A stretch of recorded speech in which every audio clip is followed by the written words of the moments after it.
Selamat sore saudara, ada saatnya menyaksikan Sapa Indonesia Malam hari ini bersama saya Audrey Chandra. Dan saya Radi Saputro. Ada sejumlah berita menarik di Sapa Indonesia Malam. Di antaranya hari ketiga pasca longsor di Cisarua, pencarian korban masih terus berjalan. Tidak hanya warga setempat, puluhan marinir yang tengah menjalankan pelatihan juga turut menjadi korban. Sementara itu Gubernur Jawa Barat mengungkap alih fungsi lahan tidak sesuai tata ruang diduga jadi pemicu longsor Cisarua. Lalu bagaimana pemerintah akan menelusuri dugaan ini? Sorotan lainnya saudara, proses hukum terhadap seorang warga yang jadi tersangka setelah membela istrinya dari penjambret di Sleman, Yogyakarta. Kejari Sleman mengupayakan restoratif justice, tapi bagaimana langkah itu adil bagi warga tersebut? Dua topik ini dan sejumlah hal lainnya akan menjadi sorotan kami di Sapa Indonesia Malam hari ini. Saya Audrey Chandra. Dan saya Radi Saputro, kita segera mulai Sapa Indonesia Malam hari ini.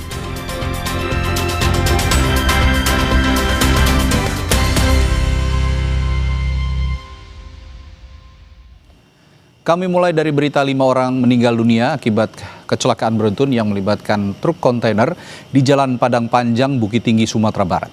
Sementara 4 orang lainnya luka-luka.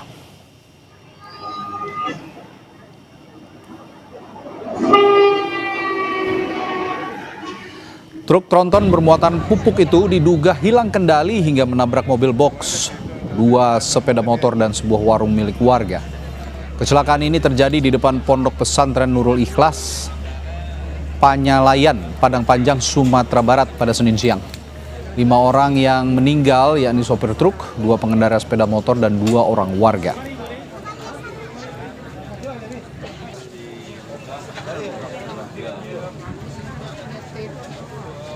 Ada kendaraan trailer yang memuat pupuk dari arah Bukit Tinggi menuju Padang Panjang dengan nomor polisi PK 9634 XA dengan posisi remnya tidak terkendali atau remnya blong dengan kecepatan tinggi menyenggol mobil box, sehingga total korban jiwa meninggal adalah 5 orang yang meninggal dunia dan 4 orang luka-luka.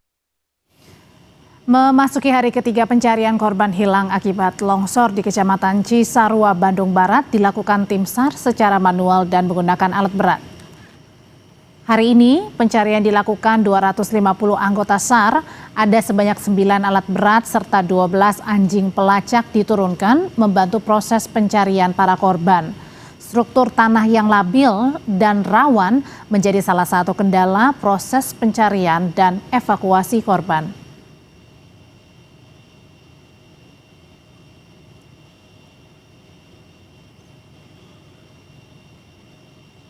Hingga Senin siang, 4 kantong jenazah atau body pack dievakuasi dari lokasi longsor. Ini artinya dari data per jam 1 siang tadi, sejak hari pertama pencarian, tim sudah menyerahkan 29 kantong jenazah korban longsor Pasir Langu ke tim DVI. Operasi pencarian terus dilakukan dengan melibatkan banyak pihak, termasuk bantuan helikopter dari TNI Angkatan Darat, Angkatan Udara, dan Angkatan Laut.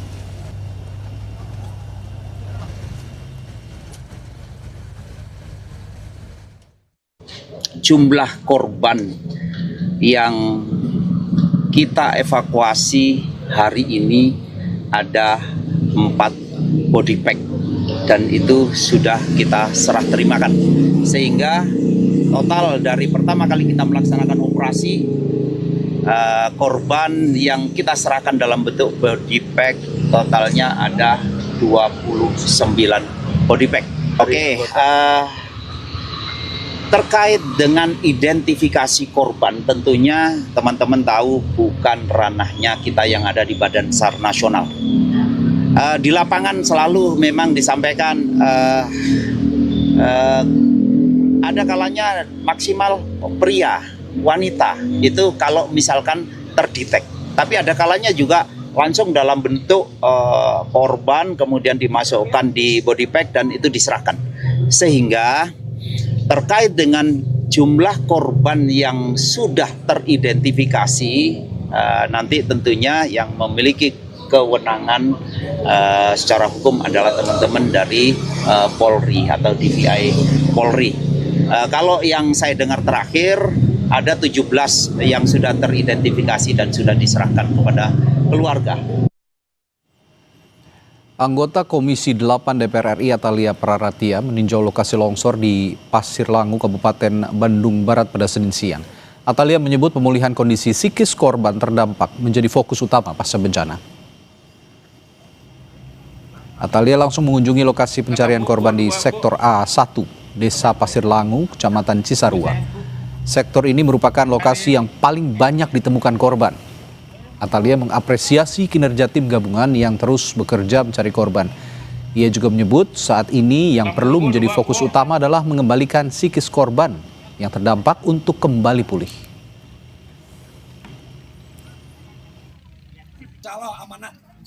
Sudah dalam beberapa sudah dalam kondisi yang mereka bisa menerima situasi dan kondisi. Mereka sudah ikhlas, beberapa masih dalam kondisi yang masih kaget begitu. Untuk yang masih kaget, saya melihat mereka butuh bantuan psikis ya. Jadi mungkin para psikolog atau mereka-mereka punya pengetahuan terkait dengan itu untuk membantu saya langsung. Untuk yang lain-lain saya kira mereka hanya perlu untuk mereka diberikan pembekalan saja agar supaya mereka bisa menjaga diri mereka. Kepala Staf Angkatan Laut mengonfirmasi 23 marinir tertimbun longsor di Cisarua, Bandung Barat Sabtu lalu. 23 prajurit TNI dikabarkan tengah melakukan latihan pratugas untuk dikirim ke perbatasan. Kepala Staf Angkatan Laut Laksamana Muhammad Ali membenarkan sebanyak 23 prajurit marinir ikut tertimbun longsor disertai banjir bandang di Desa Soreang, Cisarua, Kabupaten Bandung Barat. Dari 23 anggota marinir yang tertimbun, 4 personil telah ditemukan dalam kondisi meninggal dunia. KSAL atau Kasal memastikan pencarian akan terus dilakukan terhadap 19 anggota marinir lain yang belum ditemukan.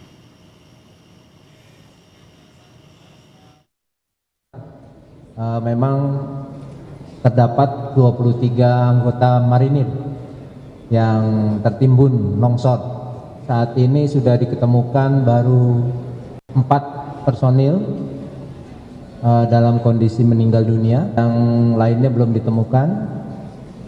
Masih diadakan upaya pencarian terus.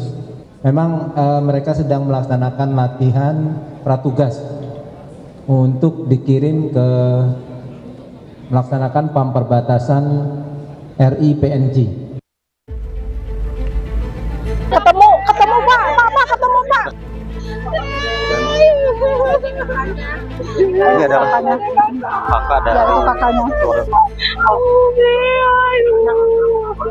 Antara duka dan lega, tangis keluarga tak terbendung kala satu persatu korban longsor Cisarua ditemukan. Hari ketiga sejak longsor terjadi, warga terus berdatangan menanti kabar terbaru dari proses pencarian.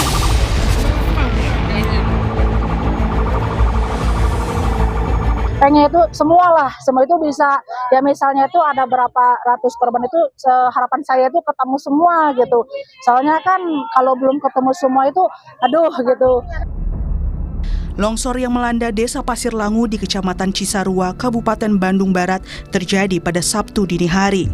Saat itu sebagian besar warga tengah terlelap sehingga tak punya banyak waktu untuk melarikan diri. Di rumah itu ada 3, dia minta tolong, cuma susah ketimbun sama reruntuhan rumah. Yang belum ketemu anaknya 2, anaknya 1, ibunya, bapaknya, adiknya yang di bawah belum ketemu. Anak 1, istri, bapaknya, jadi 6 belum ketemu semua itu. Warga mengungkap longsor terjadi hingga lebih dari 1 kali antara jam 2 hingga 4 dini hari. Alih-alih longsor, warga mengira saat itu terjadi gempa. Jam 2 seperti ada getaran gempa. Keluar rumah, di depan rumah udah banyak lumpur sama material bangunan. Longsor susulan ini terjadi 3 kali. Di tengah proses pencarian korban selalu ada keajaiban. Seperti seorang ibu yang berhasil menyelamatkan bayinya yang belum genap sebulan lolos dari longsor. Kalau bisa ngomong kayak ayo pergi gitu. Begitu. Itu dari mulai jam berapa? Dari jam 11 juga Udah rewel ya pokoknya ya? Udah rewel. Udah rewel pengen keluar.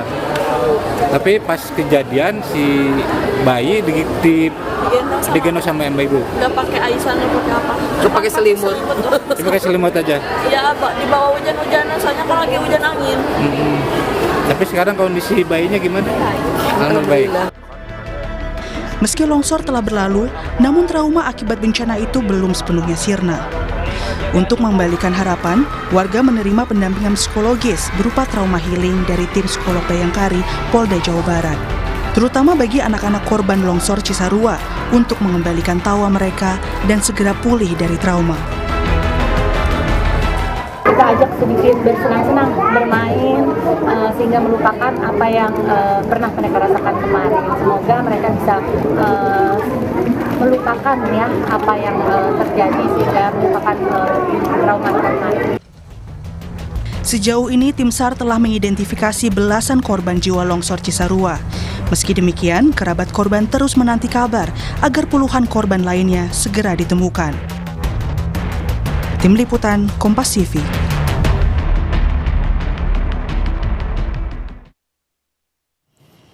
Dan untuk mengetahui perkembangan terkini pencarian di hari ketiga, kita sudah terhubung dengan jurnalis Kompas TV Mita Handayani dan juru kamera Andri Iskandar dari Kecamatan Cisarua, Bandung Barat, Jawa Barat. Mita, proses pencarian hari ini bagaimana? Apakah sudah ada informasi terbaru soal pencarian anggota TNI yang masih tertimbun dan bagaimana dengan proses pencarian korban lainnya?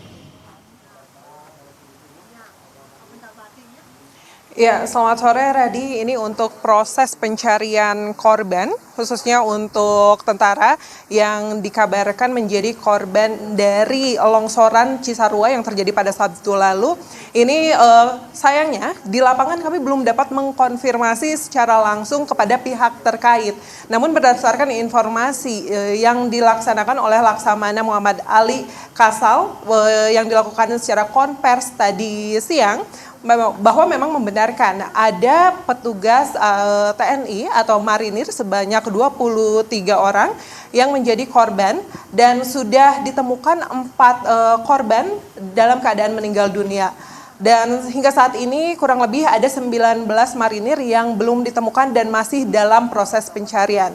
Nah, sedangkan untuk korban lainnya, hari ini proses pencarian yang dilakukan dari pukul 8 sampai dengan pukul 5 sore, itu ada 4 kantong jenazah yang sudah dievakuasi oleh petugas terkait dan lalu sudah diberikan kepada DVI untuk dilakukan identifikasi.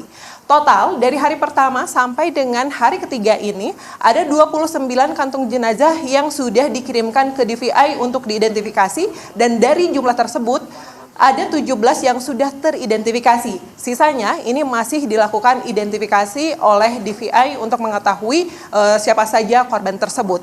Sisanya ini kurang lebih ada 76 korban yang masih dinyatakan hilang. Untuk petugas sendiri mengatakan dan pemerintah daerah mengatakan untuk 76 korban yang dinyatakan hilang ini belum dapat dipastikan apakah tertimbun longsor atau memang ada yang sudah melakukan evakuasi ke kerabat mereka. Radi. Iya, Mita, lalu bagaimana dalam proses pencarian besok? Fokusnya akan di mana kira-kira? Iya, Radi, untuk proses pencarian hari keempat besok, tadi menurut petugas ini skemanya masih sama dengan hari ini. Jika di hari pertama itu masih menggunakan alat sederhana berupa cangkul, di hari kedua itu alat berat sudah diturunkan 3 berupa eskavator, dan hari ini, hari ketiga, ini ada 9 alat berat berupa eskavator yang sudah diturunkan ke lokasi untuk melakukan pencarian korban longsor. Dan rencananya besok skemanya akan sama dengan hari ketiga ini, di mana dimulai pencarian pada pukul 8 pagi, dan untuk alat berat sendiri akan diturunkan sama, ada 9 eskavator, dan untuk proses lainnya yang membantu ada sekitar 1.000 petugas gabungan dari SAR, TNI Polri, dan juga relawan yang akan disiapkan di titik-titik worksite A1, A2, dan B1. Radi, ini untuk proses evakuasi korban yang berlangsung hari ini, rata-rata kebanyakan dilakukan secara manual karena memang untuk alat berat sendiri hanya bisa menjangkau di titik-titik tertentu saja yang tanahnya sudah lumayan tidak terlalu labil. Radi. Ya, terakhir Mita, singkat saja, bagaimana dengan kondisi cuaca di sana? Karena beberapa hari yang lalu kan sempat ada longsor susulan yang dipicu oleh cuaca buruk di sana, cuaca ekstrim di sana. Bagaimana kondisi cuaca selama pencarian hari ini dan prediksi besok kira-kira? Singkat saja. Ya Radi, untuk proses pencarian di hari ini tadi pagi pukul 6 sampai dengan pukul setengah 7 hujan terus berlangsung sehingga menyebabkan kabut yang cukup tebal. Lalu ketika proses pencarian mulai pukul 8 memang kondisinya masih agak mendung, dan pada saat proses pencarian yang sudah menemukan 1 kantong jenazah, ini hujan mulai cukup deras. Jadi dihentikan terlebih dahulu dari pukul 10 sampai dengan pukul 11. Seperti itu, karena memang dikhawatirkannya akan terjadi longsor susulan. Petugas juga tadi ketika hujan berlangsung langsung naik ke atas, begitupun alat-alat berat yang sudah diturunkan langsung diamankan agar tidak terjadinya longsor seperti itu. Radi. Ya, ini menjadi tantangan tersendiri bagi tim SAR gabungan dalam proses evakuasi korban. Terima kasih laporan langsung Mita Handayani, jurnalis Kompas TV, dan juru kamera Kompas TV Andri Iskandar melaporkan langsung dari Kecamatan Cisarua, Bandung Barat, Jawa Barat.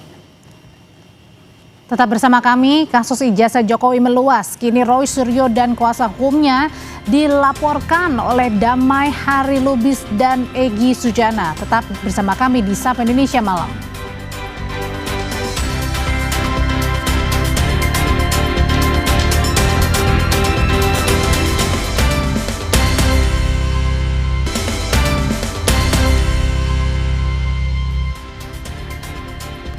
Kembali di Sapa Indonesia Malam, saudara, kasus ijazah Jokowi makin meluas dan kini Roy Suryo dan kuasa hukumnya Ahmad Kosidudin justru dilaporkan Damai Harilubis dan Egy Sujana ke Polda Metro Jaya. Keduanya dilaporkan terkait dugaan pencemaran nama baik. Dalam pelaporannya, Damai Harilubis melampirkan sejumlah bukti berupa video dan flash disk. Damai Harilubis melaporkan Ahmad Kosidudin karena diduga menuding pemanggilan 3 tersangka klaster 1 kasus ijazah Jokowi akibat dari pengaruh Damai Harilubis dan Egy Sujana. Damai membantah tudingan tersebut dan menegaskan pemanggilan para tersangka adalah proses hukum murni yang ditangani penyidik Polda Metro Jaya. 3 tersangka yaitu Rizal Fadlila, Kurnia Tri Royani, dan Rustam Effendi memang telah terjadwal untuk diperiksa. Pemanggilan tanggal 22 kemarin Kamis itu akibat saya dengan Bang Egy, senior saya, ke Solo. Ya, itu jangan peristiwa yang Solonya saya udah sampaikan mungkin ya, kalaupun mau nanti di luar ini ya, karena mau damping ini. Dia bilang itu gara-gara saya ke sana inilah makanya dipanggil 22 orang itu hasut itu namanya. Ya kan? Hasut. Kenapa? Namanya seseorang atau subjek hukum itu sudah dilaporkan menjadi tersangka. Tentu kan ada jadwal-jadwal agenda pemanggilan. Ya kan? Kok bisa-bisa dia nuduh kami gitu loh. Ya kan? Yang juga sedang jadi sorotan, saudara, Kejaksaan Negeri Sleman melakukan upaya mediasi kasus suami jadi tersangka setelah bela istri yang jadi korban jambret. Kedua belah pihak, baik tersangka, Hogi, dan keluarga penjambret, sepakat menyelesaikan perkara dengan restoratif justice. Kejaksaan Sleman mempertemukan suami korban penjambretan Hogi Minaya dengan keluarga pelaku penjambretan secara virtual. Dalam pertemuan ini kedua belah pihak sepakat untuk saling memaafkan dan sepakat berdamai. Namun terkait syarat damai, kedua belah pihak belum membahas hal itu karena direncanakan masih akan dilakukan pada mediasi yang kedua.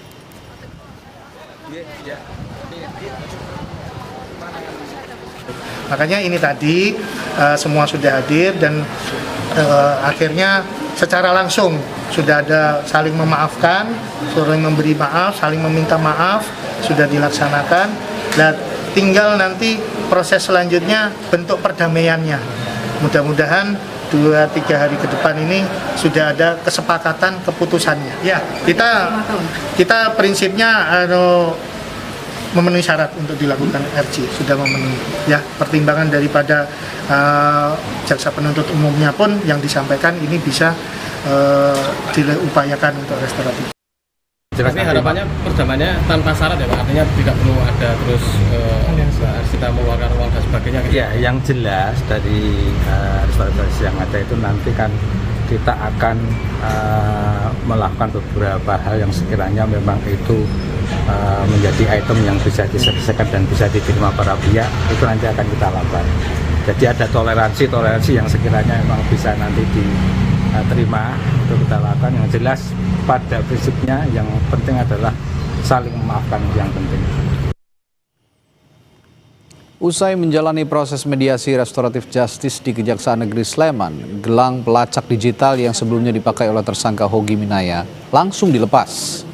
Pihak Kejari Sleman menyebut penggunaan gelang pelacak digital karena tersangka dijadikan tahanan kota.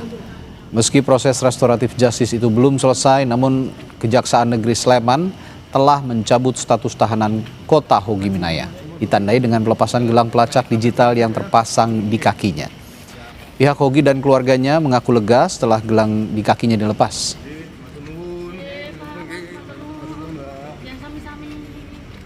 Puji Tuhan, alhamdulillah dan mulai ada harga Mas, dan hanya restorasi justice seperti ini. Mungkin kedepannya lebih ada lagi semua dari sini dan sana. Artinya saat kejadian memang benar-benar nggak menyangka ya? Nggak menyangka Mas, di luar. Kami inginkan dari pertama kan terutama kebebasan suami saya, dan semoga ini segera tercapai, itu yang paling penting, paling utama itu. Sudah sedikit lega ya Mbak ya dengan proses ini? Alhamdulillah, iya. Komisi 3 DPR prihatin terhadap kasus suami yang dijerat hukum saat berusaha membela istri yang menjadi korban penjamretan di Sleman, Yogyakarta. Ketua Komisi 3 DPR Habibur Rahman akan memanggil Kapolres Sleman, Kajari Sleman, dan suami korban penjamretan Hogi Minaya untuk mencari solusi kasus ini. Politisi dari Partai Gerindra mempertanyakan pasal Undang-Undang Lalu Lintas yang diterapkan polisi terhadap Hogi. Habibur Rahman juga menyoroti kejaksaan yang menerima pelimpahan perkara. Kami Komisi 3 sangat prihatin dengan peristiwa ini, ya, dan kami mempertanyakan, ya, bagaimana bisa pasal tersebut diterapkan dalam perkara ini kepada Pak Hogi, ya, karena yang lalai hingga menabrak itu kan bukan Pak Hogi, tetapi justru dua orang penjamret tersebut, dan mengakibatkan mereka sendiri yang meninggal dunia. Karena kan si Pak Hogi ini tidak menabrak, tapi mengejar si jamret tersebut. Dan kami juga bingung kok kejaksaan juga bisa menerima perkara ini, bahkan akhirnya sekarang akan dilimpahkan ke pengadilan. Kami berharap Pak Hogi bisa mendapatkan keadilan, dan kami akan memantau jalannya peradilan tersebut. Sebelumnya Polresta Sleman menyatakan proses hukum kasus kecelakaan yang melibatkan suami korban jamret berlanjut karena proses mediasi yang sudah dilakukan tidak menemui titik temu. Sementara kasus penjamretannya dihentikan atau SP3 karena pelaku telah meninggal dunia. Polresta Sleman tentunya dalam menangani perkara laka lantas ini mengedepankan restoratif justice, ya, telah melakukan upaya-upaya memberikan ruang kepada kedua belah pihak untuk melakukan mediasi, kemudian menghubungi para pihak, yaitu para penasihat hukum untuk melakukan upaya-upaya untuk damai. Namun beberapa kali sudah disampaikan tidak ada titik temu, sehingga proses penanganan laka lantas ditangani melalui jaring ini. Kapolri Jenderal Listio Sigit Prabowo menolak usulan penempatan Polri di bawah kementerian. Ia pun lebih memilih menjadi petani katanya jika ada yang memintanya menjadi menteri kepolisian. Pimpinan Komisi 3. Listio menyampaikan institusi Polri saat ini sudah tepat di bawah Presiden sehingga bisa langsung bekerja jika dibutuhkan Presiden tanpa harus melewati kementerian, termasuk memberikan pelayanan kepada masyarakat. Jenderal Listio Sigit juga mengaku ada pihak yang menawarinya menjadi Menteri Kepolisian, namun dia tolak. Hal itu ia sampaikan dalam rapat di hadapan jajaran Komisi 3 DPR. Terima kasih atas prestasi dan kinerja dan pada kesempatan ini dalam hal ini saya tegaskan bahwa di hadapan bapak-bapak dan ibu-ibu sekalian dan seluruh jajaran bahwa saya menolak polisi di bawah kementerian.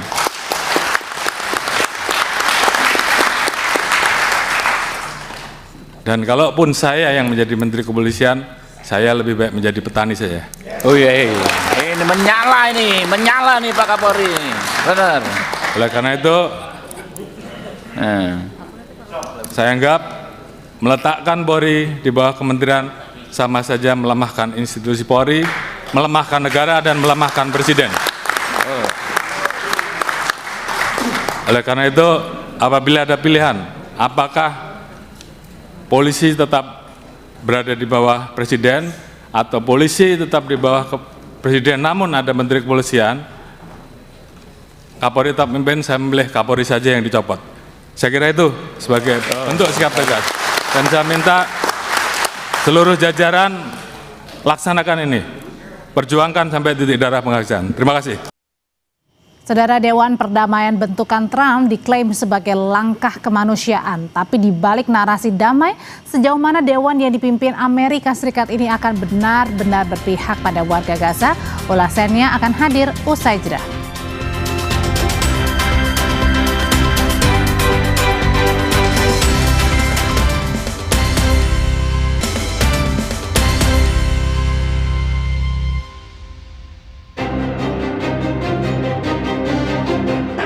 Indonesia siap ikut serta. Yang jelas penderitaan rakyat Gaza sudah berkurang, sangat berkurang, ya, sangat berkurang. Other things, and we're committed to ensuring Gaza is demilitarized, properly governed, and beautifully rebuilt. It's going to be a great plan. Jadi Trump itu sebenarnya membajak nama Board of Peace, elemen-elemen dari Board of Peace yang ada di di resolusi PBB untuk kepentingannya dia.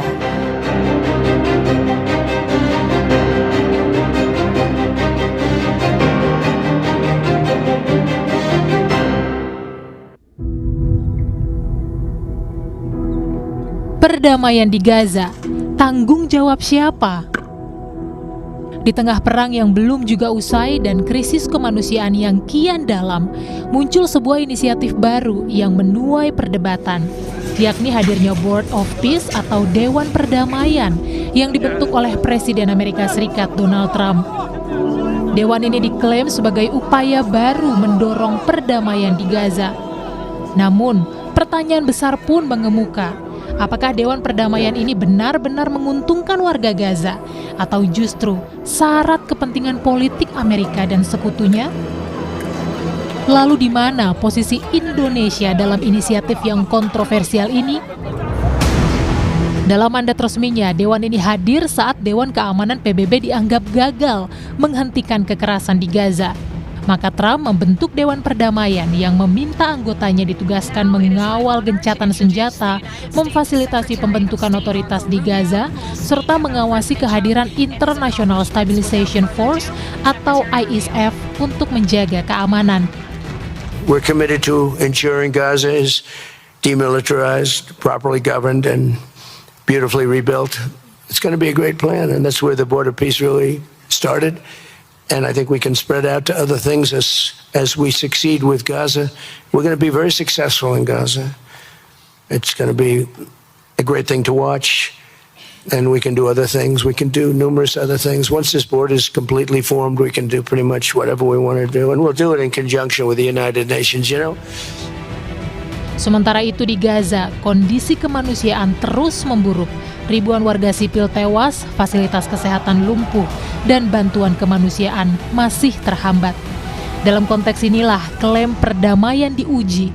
Apakah benar membawa harapan atau sekadar nama besar tanpa dampak nyata? Indonesia sendiri secara resmi telah bergabung dengan Dewan Perdamaian yang diinisiasi oleh Presiden Amerika Serikat Donald Trump. Presiden Prabowo menilai Dewan Perdamaian Gaza ini dapat memperluas jalan untuk mencapai perdamaian di Gaza. Presiden Prabowo menandatangani fakta perdamaian tersebut saat World Economic Forum 2026 di Davos, Swiss, Kamis lalu. Pada momentum ini, Prabowo berdampingan langsung dengan Donald Trump.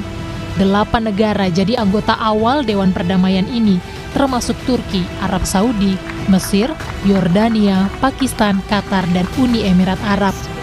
Prabowo mengungkap partisipasi Indonesia dalam Dewan Perdamaian ini menunjukkan komitmen mendorong perdamaian di Gaza, Palestina.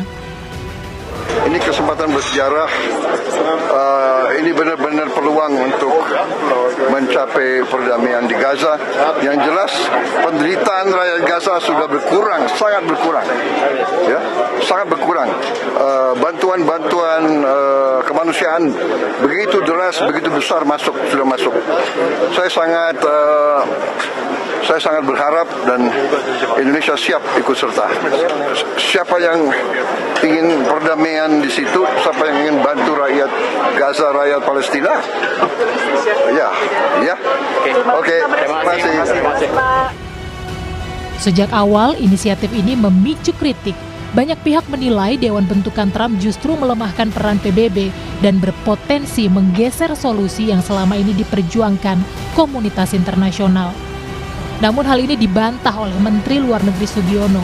Keanggotaan Indonesia dalam Dewan Perdamaian Bentukan Trump akan memperkuat diplomasi untuk kemerdekaan Palestina. Sugiono bilang negara-negara anggota Dewan Perdamaian tersebut akan memastikan penyelesaian konflik berorientasi pada kemerdekaan Palestina atau solusi dua negara. Bagi Sugiono, keputusan Prabowo realistis karena Dewan Perdamaian ini akan mengawasi stabilitas keamanan serta rehabilitasi Gaza. Bapak Presiden memutuskan Indonesia untuk bergabung dengan berbagai pertimbangan. Yang pertama, tentu saja kita sejak awal merupakan negara yang peduli pada perdamaian, pada stabilitas internasional, dan khususnya pada situasi yang terjadi di Palestina. Karena Board of Peace ini merupakan bagian dari upaya untuk mencapai perdamaian tersebut, maka kita harus ada di dalamnya. Tidak ditujukan untuk menggantikan PBB. Ini adalah suatu badan internasional yang merupakan yang lahir dari kepedulian untuk menciptakan perdamaian dan stabilitas khususnya di Gaza. Pernyataan ini sekaligus menjadi sinyal bahwa Indonesia tidak akan meninggalkan prinsip dasar diplomasi luar negerinya, meskipun ada inisiatif baru di luar PBB.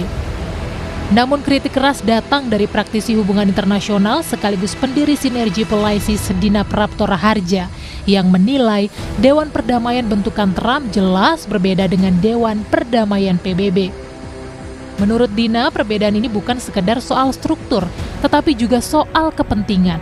Dina Prapto menegaskan, Dewan Bentukan Trump lebih banyak mengakomodasi kepentingan Amerika Serikat dan sekutunya dibanding benar-benar memperjuangkan kepentingan rakyat Gaza.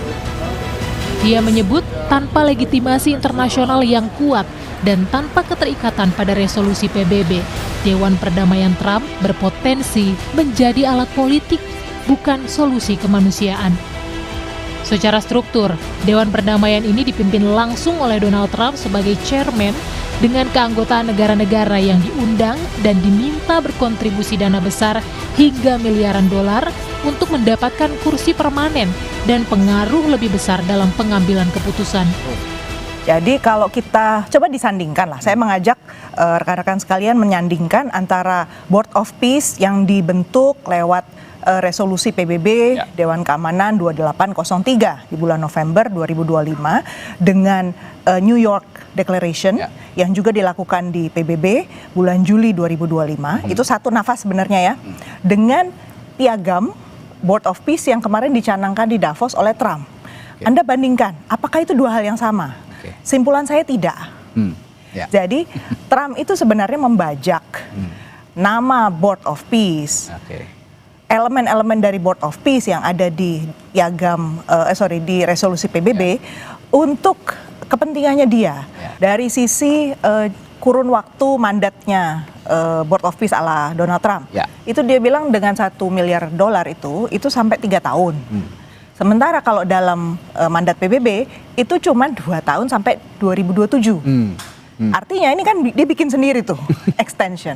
Terus ada format yang tadi saya bilang seperti korporasi, ada dia sebagai chairman yang baca deh dengan teliti itu dia menjadi penentu akhir kan. Sementara kalau kita bilang toh teman-teman kita negara-negara muslim lain join dan kita udah konsultasi. Perhatikan lagi dengan jeli karena negara-negara muslim yang disebut tadi, katakanlah Turki, Qatar, Saudi Arabia, mereka itu memang sudah dikenal dari dulu punya kepentingan. Jadi buat mereka bebas itu no problem. Memang itu sesuai dengan konstitusi mereka berdekatan dengan Amerika. Sementara kalau kita, perjuangan kita nomor 1, kedaulatan Palestina. Dan tak hanya kritik dari dalam negeri, banyak negara lain ikut mengkritik Dewan Perdamaian bentukan Trump. Salah satunya Presiden Brazil Lula da Silva yang menuduh Trump ingin menciptakan PBB baru dan menobatkan dirinya sebagai pemiliknya. E o que está acontecendo no mundo com a eleição do presidente Trump para presidente dos Estados Unidos? Vocês estão acompanhando e vocês estão percebendo que nós estamos vivendo um momento muito crítico na política mundial. Ou seja, o multilateralismo está sendo jogado fora pelo unilateralismo. Ou seja, está prevalecendo a lei do mais forte. A Carta da ONU está sendo rasgada.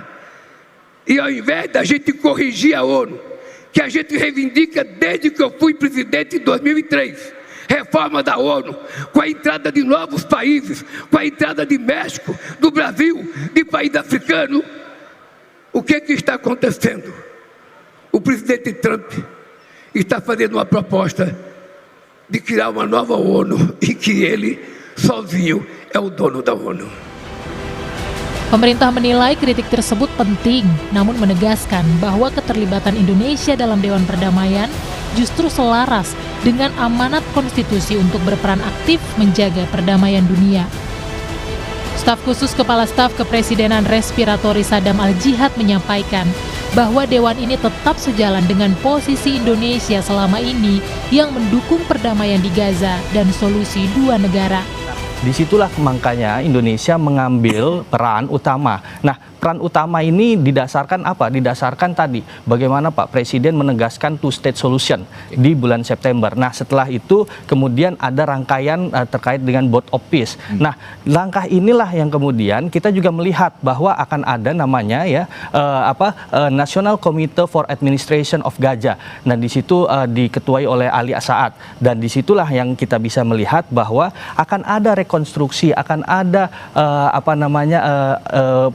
perbaikan daripada Gaza itu sendiri, bagaimana nanti kemudian suplai kemanusiaan bisa masuk dengan banyak dan sebagainya. Ini adalah bagian dari kebaikan untuk kemanusiaan itu sendiri. Itu yang menjadi inamal amalud biniatnya Republik Indonesia. Nah, perbedaan pandangan ini memunculkan pertanyaan paling mendasar. Apakah Dewan Perdamaian ini benar-benar menghadirkan harapan baru bagi warga Gaza? Atau justru menjauhkan mereka dari keadilan yang selama ini diperjuangkan? Bagi warga Gaza, nama dan struktur Dewan mungkin bukan hal utama. Yang mereka butuhkan adalah penghentian kekerasan, bantuan kemanusiaan tanpa hambatan, dan masa depan yang lebih pasti. Tim Liputan, Kompas TV. Dan terkait iuran bagi anggota tetap Dewan Perdamaian bentukan Trump, Ketua Komisi 1 DPR RI Utut Adianto menyebut belum masuk dalam alokasi di APBN, namun bisa saja disiapkan dari sumber pembiayaan karena menjadi Dewan Perdamaian merupakan kebanggaan nasional. Kalau dari APBN kan kita belum slot. APBN itu digedok tanggal 23 September tahun lalu. Ketika digedok 187,1 triliun tentu tidak ada itu. Nanti kalau memang ada sumber-sumber pembiayaan yang bisa dipertanggungjawabkan, tentu ini bagian dari nation pride kita, kebanggaan nasional dan tentu di dunia yang saling satu sama lain memengaruhi, nanti akan ada keuntungan lain yang diperoleh pemerintah dan rakyat Indonesia. Misalnya nanti ada dukungan peralatan, dukungan TOT dan yang lain-lain. Itu dari sisi saya.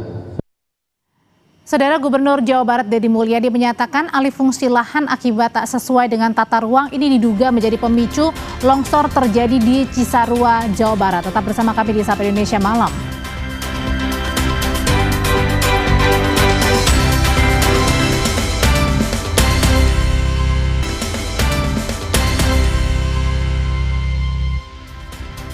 Saudara Gubernur Jawa Barat Deddy Mulyadi menyatakan alih fungsi lahan akibat tak sesuai dengan tata ruang menjadi diduga ini jadi salah satu pemicu longsor Cisarua. Ia meminta daerah rawan longsor kembali menjadi hutan. Deddy Mulyadi menyampaikan hal ini saat meninjau proses pencarian korban longsor hari Minggu lalu. Deddy bilang wilayah rawan longsor seharusnya bukan perkebunan, melainkan hutan bambu. Ia akan meminta relokasi warga di area rawan longsor dan mengembalikan fungsi hutan.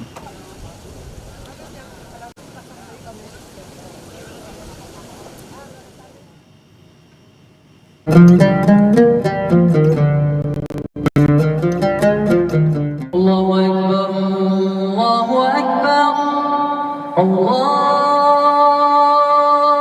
Akbar,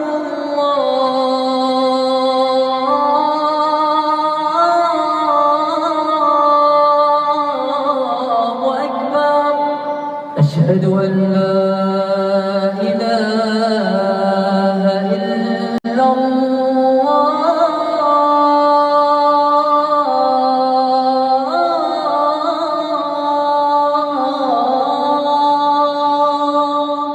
أشهد أن لا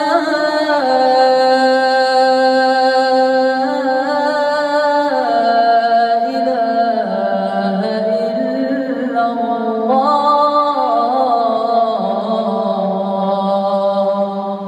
أشهد أن محمدا رسول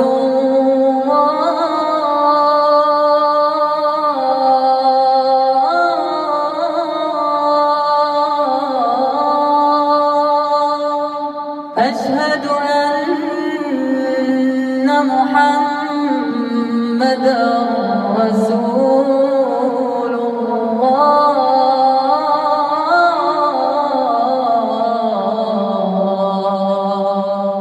حي على الصلاة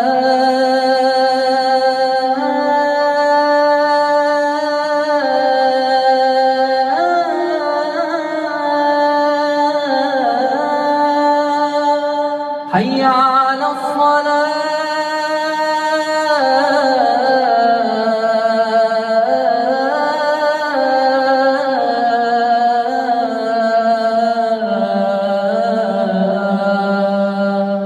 حي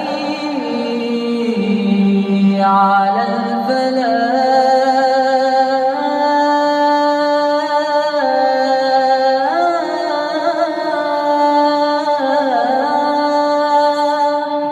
حي على الفلاح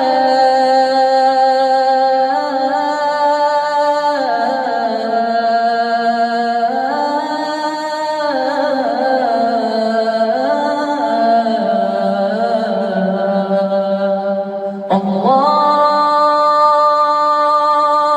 أكبر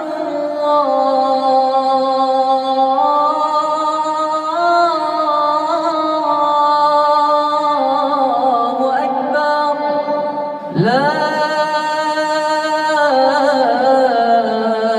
إله إلا الله.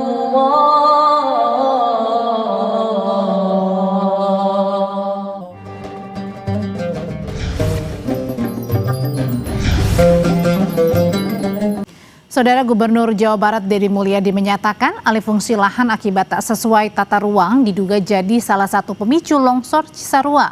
Ia meminta daerah rawan longsor kembali jadi hutan. Daerah Kemiringan yang seharusnya ini daerah hutan rimbun, kebun bambu berubah jadi perkebunan sayuran. dan pakai plastik kan. Adalah tata ruangnya harus segera dibenahi berulang-ulang. Saya katakan daerah-daerah yang seperti ini tidak layak jadi kebun sayur, layaknya jadi hutan bambu ya. Sudah lama kita ini membangun tidak didasarkan pada mitigasi bencana. Adanya dugaan alih fungsi lahan yang tak sesuai dengan tata ruang menyebabkan longsor di Cisarua. Lebih lengkap kita bahas bersama anggota DPR dari Komisi 4, fraksi Partai Demokrat, Pak Herman Khairun. Selamat malam. Selamat malam, Audrey. Ya, dan ada juga di studio dengan pengampanye urban berkeadilan dan tim riset Wahana Lingkungan Hidup Indonesia atau WALHI, Mas Wahyu Eka Setiawan. Mas Wahyu, selamat malam. Selamat malam. Saya mau tanya dulu ke WALHI, Mas Wahyu, apa benar dari pengamatan Anda sampai kejadian kemarin di hari Sabtu longsor terjadi di Cisarua, Kabupaten Bandung Barat ini disebabkan utamanya karena alih fungsi lahan di sana? Ya, pastinya ketika kita bicara landslide ataupun longsor itu pasti karena ada alih fungsi di atasnya. Kita bisa bayangkan alam itu seperti rambut kita. Ketika rambut kita kita gunduli begitu, tentu ketika kita taruh air maka airnya akan run off cepat begitu. Berarti kalau longsor ada yang material dari atas bercampur dengan air, berarti memang kuat dugaannya memang alih fungsi lahan. Tapi memang jika kita Sebentar Mas, kalau tadi Mas Wahyu bilang dari hulunya, berarti ini alih fungsi lahan memang bukan dari di kawasan yang longsor saja, berarti dari atas? Saling terkait. Jadi antara wilayah hulu, antara wilayah tengah itu alih fungsinya cukup masif. Terutama kalau kita bicara di wilayah Cisarua, begitu di wilayah atasnya, itu terjadi salah satunya alih fungsi untuk pertanian. Nah, kita bisa cek di Google Earth ataupun citra satelit, itu akan tampak terlihat. Dan ketika kita ke lapangan, informasi dari teman-teman Wali Jawa Barat, memang terjadi alih fungsi tersebut. Dan daya dukung, daya tampungnya sudah menurun. Nah, salah satunya yang terlihat adalah kalau di atas alih fungsi menjadi tempat pertanian sayuran, di bawah pembangunnya semakin masif.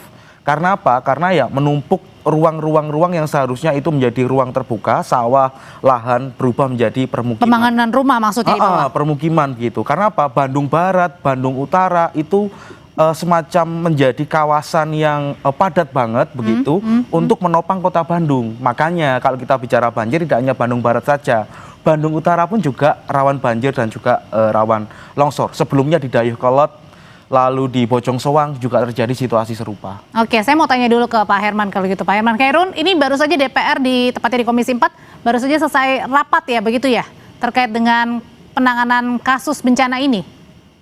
Iya. Apa hasil sementara yang didapat, Pak Herman? Begini, saya kebetulan hari Minggu pagi mengunjungi langsung lokasi bencana. Dan tentu saya mendapatkan banyak cerita, masukan dari masyarakat di sekitar yang terkena bencana. Kami turut prihatin dan berempati dan selalu mendoakan semoga bencana ini tidak terjadi lagi dan tentu mohon ketabahan atas apa yang terjadi hari ini. Kami melihat memang bencana ini bukan sesuatu yang datang tiba-tiba gitu ya. Dan bisa kita lihat bersama di sana. Kami langsung berkunjung ke lokasi bencana dan bagaimana di atas atau di kaki bukit atau di kaki hutan Burangrang itu memang di sana sekarang sudah menjadi area perkebunan hortikultura. Dan tentu dengan tanaman-tanaman hortikultura yang tidak bisa menyerap air dan kemudian terjadi hujan 4 hari berturut-turut, ini memang dipastikan ada potensi terjadinya longsor. Dan kalau kemudian sebelah kanan bukit, sebelah kiri bukit yang sudah menjadi tanaman hortikultura, kemudian air begitu banyak, dan ini tentu membawa tanah akhirnya turun ke bawah. Dan di bawah itu adalah perkampungan para petani yang mayoritas memang di situ berbudidaya hortikultura. Artinya di situ semuanya, Pak Herman, artinya di situ semuanya tadi bahkan disebutkan oleh WALHI bahwa dari atas saja sudah semuanya salah, alih fungsinya sudah berubah nih. Sebetulnya ya kalau berpedoman terhadap prinsip-prinsip lingkungan hidup, prinsip-prinsip pembangunan berkelanjutan, itu kan pemerintah bisa menata ya, bisa menata bahwa sesungguhnya kalau daya dukungnya masih memadai, apapun eksploitasi sumber daya sepanjang itu memenuhi terhadap unsur-unsur ataupun aspek pembangunan berkelanjutan, di mana kita bisa mempertahankan zona inti Baperjunnya tentu tadi kalau Kang Deddy bisa ditanami pohon pohon bambu, dan kemudian silakan di zona pemanfaatan itulah yang nanti dijadikan sebagai zona pemanfaatan bagi kesejahteraan masyarakat. Oke, Pak Herman. Artinya memang ini harus ada konsistensi terhadap tata ruang yang harus ditata sedemikian rupa sehingga betul-betul prinsip-prinsip pembangunan berkelanjutan, berorientasi terhadap lingkungan, menjaga terhadap potensi-potensi terjadinya bencana ini betul-betul dijaga oleh pemerintah. Oke, apakah Anda setuju dengan pernyataan dari Pak Herman Khairun tadi kalau nggak apa-apa alih fungsinya berubah atau tata ruangnya berubah asal berkelanjutan? Gini, rencana tata ruang itulah yang menjadi dasar kalau kita bicara soal pembangunan berkelanjutan. Pembangunan berkelanjutan itu didasarkan pada perencanaan tata ruang yang matang dan baik. Oke, wilayah kawasan lindung, maka kita harus tetapkan, kawasan lindung, maka tidak boleh diubah fungsinya. Maka kalau secara pilihan ekonomi, seperti yang sampaikan tadi, begitu bahwasanya ya kita memilih pilihan ekonomi yang menunjang keberlanjutannya. Seperti apa? Hutan pangan, begitu. Hutan pangan itu kayak buah-buahan dan lain-lainnya.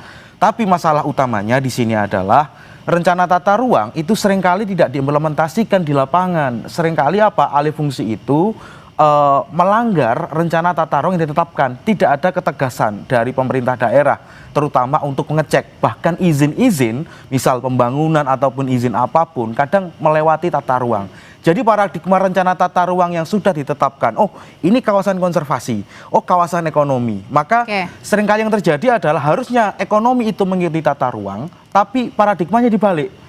Tata ruang yang mengikuti ekonomi. Makanya perubahan rencana tata ruang dari yang sebelumnya, di tahun sebelumnya hingga sekarang pada tata ruang yang baru 2024 begitu, itu banyak terjadi tumpang tindih kawasan. Salah satunya kawasan lindung, ada kawasan ekonomi, tumpang tindih di situ. Kalau terjadi tumpang tindih perubahan alih fungsi tadi, kalau gitu pertanyaan selanjutnya Pak Herman Khairun, ini siapa yang harus disalahkan? Apakah bisa meneliti siapa yang harus disalahkan? Karena kan pasti ini izin-izin ini sudah lama ya, bukan belakangan baru terjadi, pasti sudah banyak dan sudah lama juga ini kemudian di ACC. Gimana cara menindaknya? Tetap bersama kami di Sapa Indonesia Malam.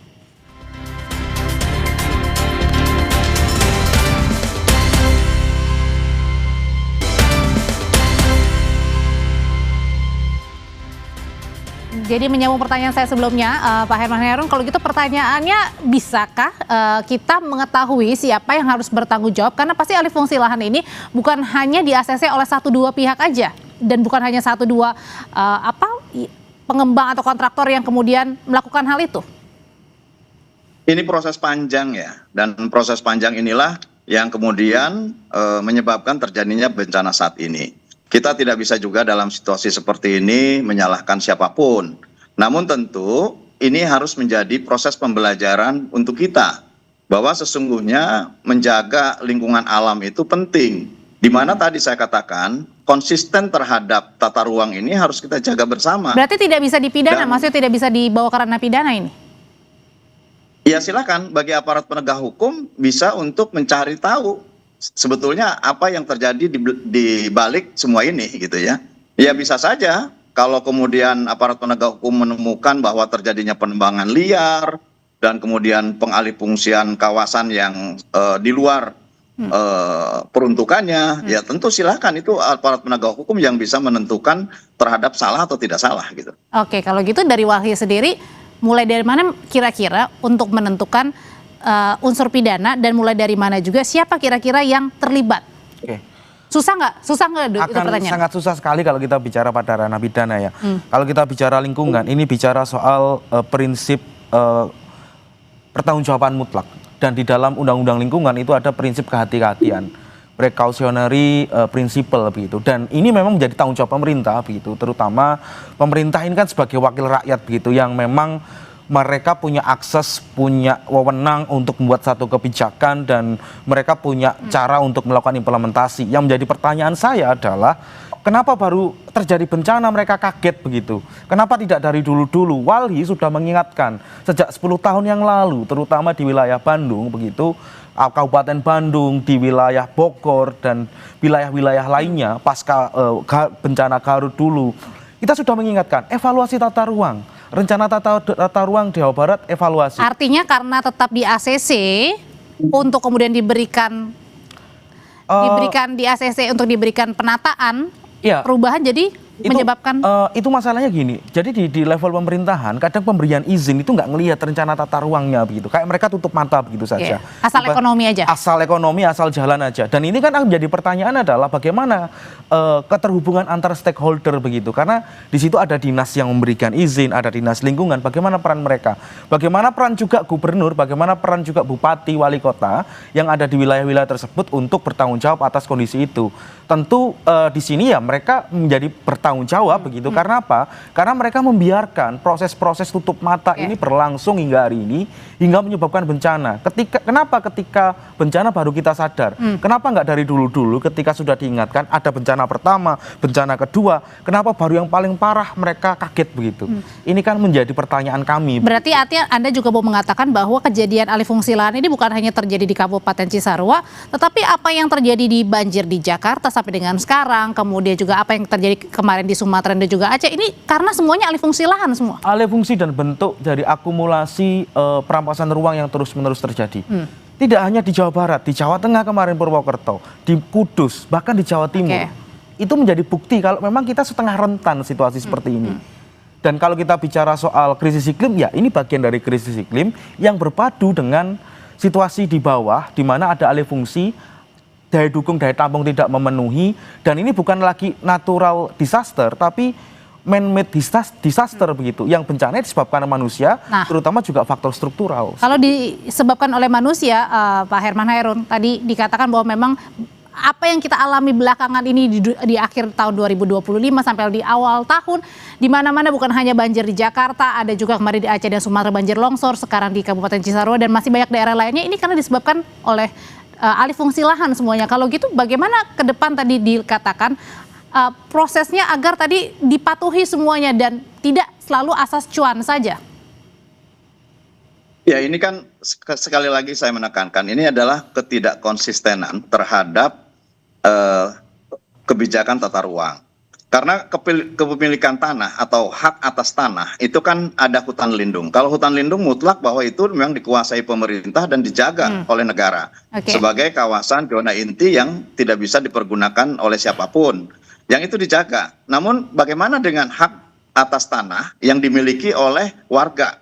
Kan mereka juga butuh hidup, butuh penghidupan dan lain sebagainya. Nah ini yang harus menjadi kewajiban kita bersama, bahwa kalau memang kawasan yang tanahnya pun ini menjadi hak milik masyarakat, bagian dari penata ruangan zona inti dan masuk dalam kawasan zona inti Baperjun, ya ini juga harus dijaga, pemerintah harus masuk, karena bagaimanapun ini tidak bisa rakyat membiarkan tanahnya begitu saja. Artinya kalaupun memang membutuhkan kehidupan sehari-hari kan harus diolah. Kalau gitu bagaimana kebijakan pemerintah, pemerintah itu pemerintah daerah, pemerintah provinsi. Kalau gitu akan berencana memanggil juga nggak Pak? Pemerintah provinsi, kenapa? Akan memanggil juga nggak Pemdanya, pemerintah provinsinya? Ya ini kan sudah turun semua, kan Pak Deddy Mulyadi kan tadi sudah menyampaikan pernyataannya juga. Bahkan kami juga apresiasi terhadap penutupan berbagai kawasan penambangan yang itu juga berimplikasi terhadap kerusakan lingkungan. Ini sudah bagus. Dan tinggal bagaimana penataan kawasan-kawasan yang selama ini menjadi hajat hidup masyarakat. Karena bagaimanapun kan masyarakat butuh untuk survive dalam kehidupannya. Tinggal bagaimana kita mencarikan alternatif income bagi masyarakat. Kalau itu memang dalam penata ruangan itu sebagai kawasan zona inti dan sebagai kawasan lindung. Dan ini harus dibicarakan gitu ya, sehingga kemudian tidak semua kawasan pada akhirnya daya dukungnya lebih kecil daripada zona pemanfaatan. Ini kan bahaya. Dan pada akhirnya tadi perikatan antara tanah air yang diikat oleh keberadaan hutan lindung di sana tidak cukup mampu untuk menahan terjadinya longsor pada saat dan ini. Akhirnya terjadi bencana di mana-mana. Terima kasih kalau gitu Pak Herman Hairun, Mas Wahyu juga terima kasih dari Walhi. Selamat malam Bapak-bapak. Tetap bersama kami, Radisa Putra akan kembali dengan informasi dari Kejaksaan Negeri Sleman melakukan upaya mediasi kasus suami jadi tersangka usai membela istrinya yang menjadi korban jamret. Apakah penyelesaian perkara bisa dilakukan dengan restoratif justice? Informasinya akan kami bahas di Sapa Indonesia Malam.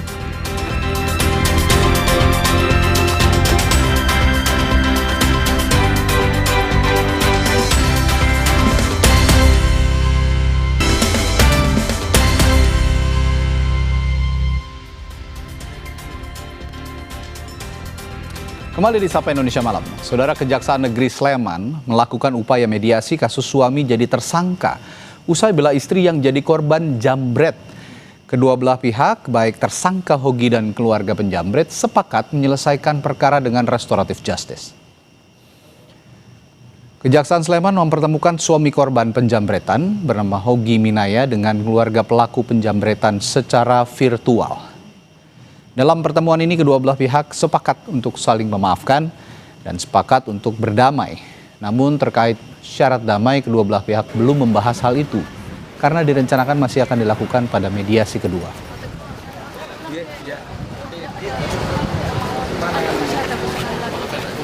Ini tadi semua sudah hadir dan akhirnya secara langsung sudah ada saling memaafkan, saling memberi maaf, saling meminta maaf, sudah dilaksanakan.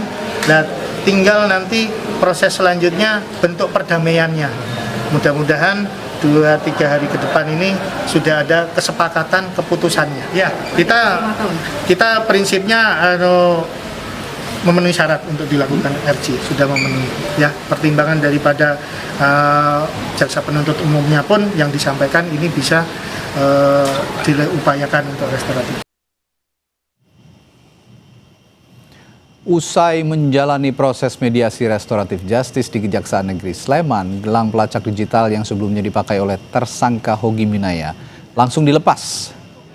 Pihak Kejari Sleman menyebut penggunaan gelang pelacak digital karena tersangka dijadikan tahanan kota. Meski proses restoratif justice itu belum selesai, namun pihak Kejaksaan Negeri Sleman telah mencabut status tahanan kota Hogi Minaya ditandai dengan pelepasan gelang pelacak digital yang terpasang di kakinya. Pihak Hogi dan keluarganya mengaku lega setelah gelang di kakinya dilepas. Alhamdulillah dan melihat harga kita mas, dan hanya restorasi justice seperti ini. Mungkin kedepannya lebih ada lagi semua dari sini. Artinya saat kejadian memang benar-benar nggak menyangka ya? Nggak menyangka mas, ya, di luar. Inginkan dari pertama kan terutama kebebasan suami saya, dan semoga ini segera tercapai, itu yang paling penting, paling utama itu. Sudah sedikit lega ya Mbak ya dengan proses ini? Alhamdulillah, iya. Saudara, kasus bela istri dari jambret, sang suami jadi tersangka, banyak menarik perhatian publik. Lalu bagaimana mewujudkan keadilan dalam perkara ini dan bagaimana restoratif justice diterapkan dalam kasus ini? Kita ulas bersama Kabar Eskrim, maksud kami staf Ahli Kapolri Arianto Sutadi dan juga Ketua YLBHI M. Isnur. Selamat malam Bapak-Bapak. Selamat malam Pak Radi. Selamat malam. Ya, saya minta perspektifnya Pak Arianto dulu kalau begitu. Pak Arianto, sebenarnya dalam kasus ini, saya yakin Anda juga sudah menyimak ya kasus ini. Dalam kasus ini dasar hukum penetapan tersangka terhadap suami dalam kasus ini apa sih sebenarnya awalnya yang ditetapkan oleh polisi? Jadi begini Pak, dalam kasus ini ya, kalau dari pandangan saya, itu ada 2 kasus Pak. Satu kasus penjambretan ya, yang dilakukan oleh si korban daripada yang dikejar itu. Dan 2 kasus kematian penjambret yang dikejar oleh suaminya ibu itu. Itu kan kira-kira gitu. Nah, pasti ada 2 laporan itu.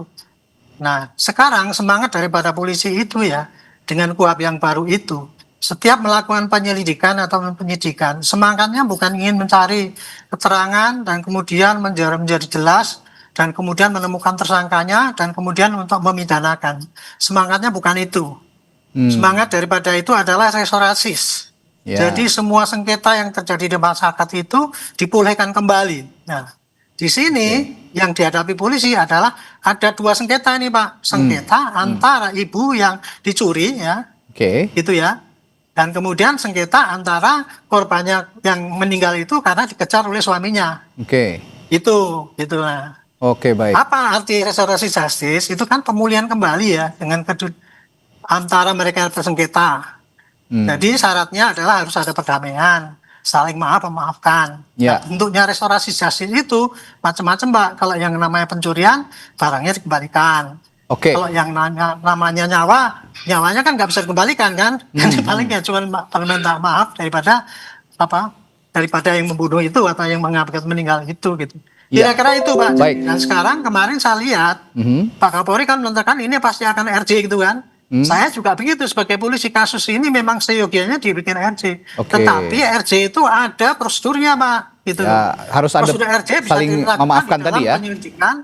Iya bisa di tahap penyelidikan, penyidikan, penuntutan maupun di peradilan. Itu kemarin Pak Polres Sleman itu sudah ngomong bahwa kami sudah mengusahakan RJ tetapi tidak berhasil kan gitu kan. Makanya itu kasusnya yang itu pelanggaran kecelakaan lalu lintas itu ya terpaksa terus disampaikan pada jaksa gitu.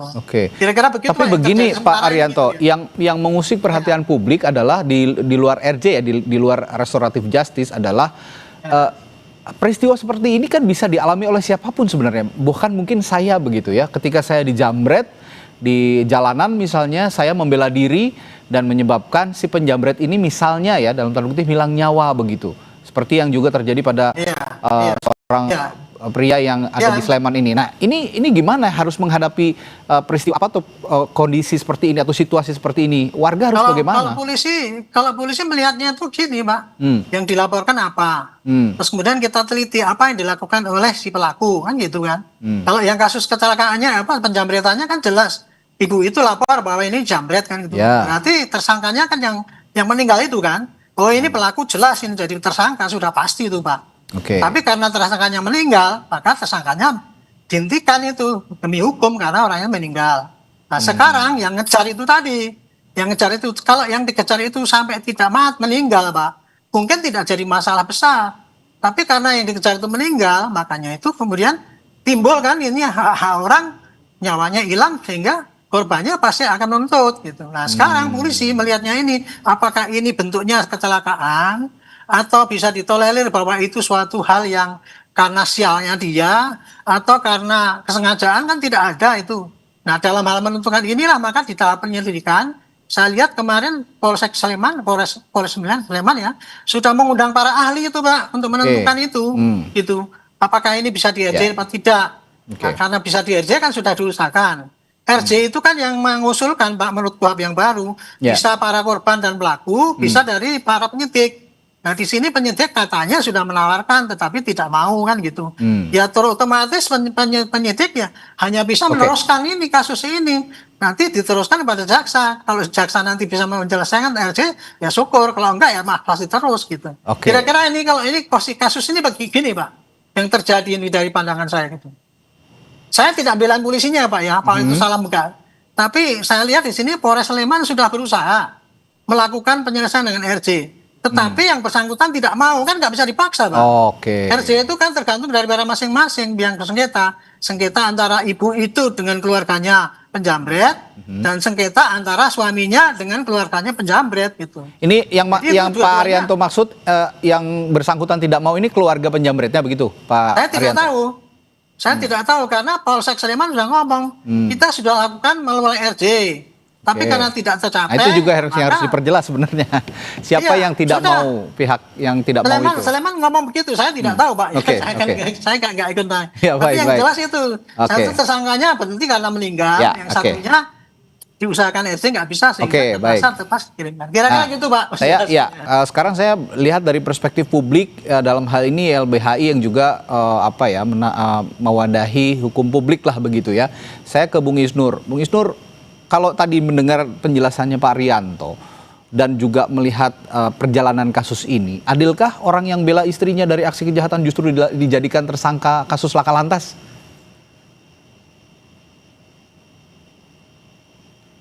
Bung Isnur? Iya. Semoga suara saya jelas ya? Ya, silakan. Suara saya jelas nggak?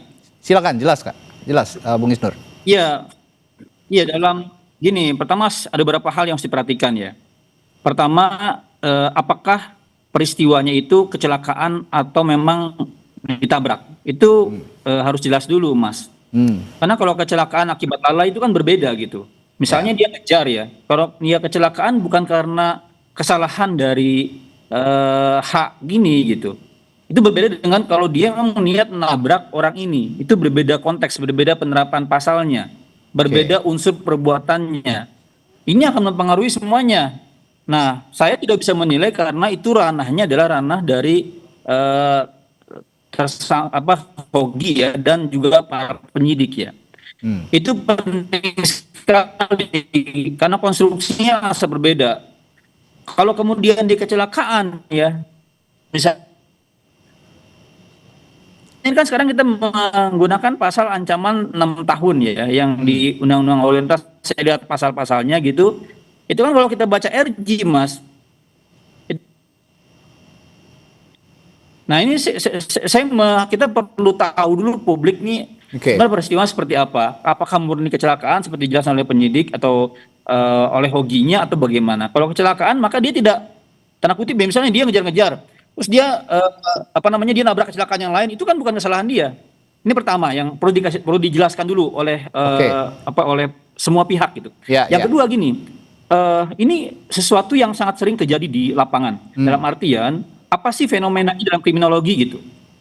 Sesuatu pertama kita patut khawatir ya, karena apakah angka penjamretan ini terus terjadi? Karena upayanya nanti penyelesaiannya harus juga bukan hanya menangani kasus, tapi juga bagaimana menghentikan atau menyetop, atau ke depan bagaimana kriminologi itu meminimalisir kejahatan. Yang kedua adalah ketika ada kejadian, ini kan butuh literasi hukum. Kenapa dia mengejar? Apakah misalnya ketika dia dapat kejahatan, dia tidak percaya ketika dia lapor? Ini kan tantangan juga penegakan hukum, Mas. Maksudnya gini, kan fenomena main hakim sendiri adalah sebuah efek dari tanda di mana orang mulai tidak percaya hukum. Maka dia main hakim sendiri, ya. Banyak kasus yang sebelumnya di Pati ya, atau di mana sebelumnya di Tangerang, itu makin banyak tuh kejadian seperti ini. Gitu. Jadi kita perlu khawatir juga dalam artian hukum harus benar-benar tegak, adil, sekaligus juga humanis dan tegas. Kenapa? Karena kalau orang nggak percaya hukum, maka berangkatnya atau menuju kekeosan. Orang main hakim sendiri, nggak percaya tuh. Nah, kalau semua orang main hakim sendiri, hukum jadi nggak tegak dan bisa jadi makin bahaya ke depan, hukum rimba yang adanya gitu. Ini yang kedua, Mas. Yang ketiga adalah untuk RJ-nya ini pertanyaannya di RJ di penyidikan dan RJ di kejaksaan. Ini kan masing-masing juga punya kewenangan ya. Ini menarik. Ini menarik ketika Bung Isnur tadi mengatakan aksi main hakim sendiri ini mungkin ini tanda-tanda warga masyarakat gitu ya, publik ini sudah tidak percaya dengan penegakan hukum. Saya jadi teringat kasus di Bekasi. Saya ke Pak Arianto lagi. Tadi agak tersendat-sendat komunikasinya, Bung Isnur mungkin bisa diperbaiki lebih baik lagi sambungan komunikasinya. Saya sambil perbaiki, saya ke Pak Arianto lagi. Pak Arianto, saya teringat jadi peristiwa di Bekasi ketika ada warga menangkap maling ya di sana, dilaporkan ke kantor polisi, tapi tidak diterima oleh polisi karena katanya percuma, katanya nanti juga akan bertindak hal yang serupa. Nah ini tadi disinggung oleh Bung Isnur, apa ini tanda-tanda bahwa publik tidak percaya dengan penegakan hukum yang dilakukan oleh polisi. Bagaimana merespon soal ini? Itu kan gejala ya. Publik itu saya kira dalam teori kriminologi yang saya pelajari ya memang kayak gitu, Pak. Publik itu ya malas lapor kepada polisi apabila dia tidak yakin bahwa kasusnya akan selesai. Itu ya. Kemudian yang kedua, korban itu kadang-kadang malas pada polisi karena apa?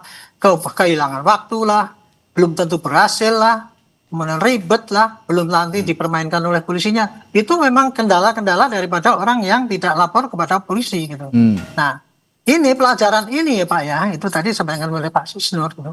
Ini kan semacam kayaknya kan contoh daripada main hakim sendiri di lapangan. Sorry ya, kayak gitu bisa ditafsirnya kayak gitu. Seperti yang di Bekasi itu kan. Jadi kalau saking jengkelnya sama begal, sekarang udah nggak usah ditangkap, langsung dibakar aja kan, kayak gitu kan. Gitu. Yang kayak gitu kan nggak boleh di Indonesia. Makanya itu Pak, dalam kasus ini Pak itu ya. Kebetulan saya yang bikin undang-undang lalu lintas saya Pak waktu itu. Gitu. Ini memang ancaman daripada kecelakaan lalu lintas itu sangat berat gitu ya. Karena kalau orang karena lalainya itu menimbulkan mati orang itu berapa? Saya lupa hukumannya berapa gitu. Nah makanya itu polisi kemarin itu tidak gegabah, dia biasa langsung wah ini kecelakaan kemudian bisa di RJ itu. Karena itu Pak bunyinya undang-undang yang ada itu tadi. Tadi kan saya sampaikan. Ada dua kasus ini Pak, satunya kasus penjamretan, satunya lagi kasus kecelakaan. Judulnya kecelakaan karena memang meninggalnya kan karena apa itu orang nabrak ya gitu. Oke, baik. Nah, kemudian saya mendapat keterangan dari ibunya itu, ini kan dikejar pakai mobil, orang yang naik motor itu keserempet sekali, kedua kali, ketiga, sampai orang itu lompat naik ke trotoar, kemudian nabrak jebret gitu. Oke, nah ini ini nyawa. nanti bisa Baik, kalau kita Pak Haryanto. dengan menganggap itu nggak ada masalah, polisi Ya. bisa ditutup, saya sendiri nanti membiarkan orang main Oke, hakim baik, sendiri. Pak Haryanto. Kira-kira Nah, begitu, Pak. Kalau begitu, Bung Isnur, saya kembali ke Bung Isnur. Kalau begitu, tadi Anda kan ini harus dijelaskan kalau kata Anda ya, dijelaskan duduk perkaranya mulai dari polisi yang juga keluarga korban dan juga yang dituding dalam hal ini ya suami perempuan yang dijamret tadi, ini harus sama-sama menjelaskan duduk perkara. Nah, kalau begitu perlukah ada gelar perkara yang terbuka di hadapan publik? Karena ini juga sebenarnya pelajaran untuk publik, pelajaran hukum untuk publik, literasi hukum yang Anda sebutkan tadi, Bung Isnur. Ya termasuk gini, Mas Oki, teman-teman, apakah itu merupakan tindakan pembelaan terpaksa yang melampaui batas? Itu kan ada di pasal 43 KUHP yang baru ya. Ini kan perlu diteliti. Kondisi psikis kejiwaan dari orang yang dijamret ini sehingga dia beraksi cepat itu apa gitu. Maka dalam konteks itu harus diteliti, kalau emang itu ada maka dia bahkan kena alasan tidak dipidana pasal 43 KUHP gitu. Ya. Nah ini kan perlu dicari tahu ke arah sana ya. Maka tipis dia harus dicari tahunya karena ada beberapa jurisprudens di Mahkamah Agung ketika pembelaan yang melampaui batas yang diakibatkan karena keguncangan jiwa ya, karena serangan dia bereaksi langsung mengejar, dia melawan atau apa, itu perlu diteliti di arah sana gitu. Nah tapi penyelesaian yang terakhir yang menurut saya ke arah RG, bagi saya ini adalah pendekatan yang pertama harus kita apresiasi. Ya. Walaupun harus hati-hati Mas, harus hati-hati kenapa? Pertama publik kemudian menjadi ngejudge si tindakan Mas ini adalah bersalah apa tidak. Karena RG adalah bentuk pengakuan bersalah. Betul. Itu yang saya permasalahkan tadi. Kan, karena RG salah satu bentuk pengakuan. Iya. Kalau dia mau fight ya atau kemudian di kasus lain lah ya. Ini kan sebenarnya bentuk pengakuan bersalah. Tapi karena mungkin tidak kuat menjalani proses dan lain-lain, itu pilihan. Jadi itu diserahkan kepada pihak tertentu atau misalnya orang tersangka tadi gitu.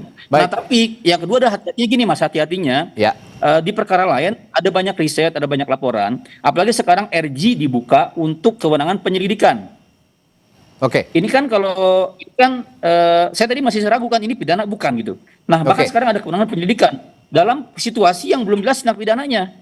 Nah, khawatirnya ini menjadi ruang transaksi, Mas. Betul. Ruang transaksi, baik, Bung Isnur. Kemudian ruang pemerasan oleh aparat itu yang hati-hati. Baik, Bung Isnur.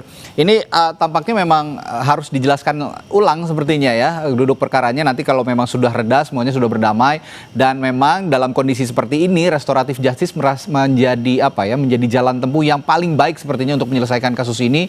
Ketika nanti sudah sama-sama dingin, sudah sama-sama damai, mungkin bisa dijelaskan kembali bagaimana duduk perkara dan sebagainya. Ini juga sebagai literasi hukum kepada publik supaya publik tidak terjebak dalam situasi-situasi yang menyulitkan seperti ini. Terima kasih staf ahli Kapolri Arianto Sutadi dan juga Ketua YLBHI M. Isnur sudah berbagi perspektifnya, berbagi pandangannya malam hari ini. Sampai jumpa lagi, selamat malam. Sama-sama, selamat malam.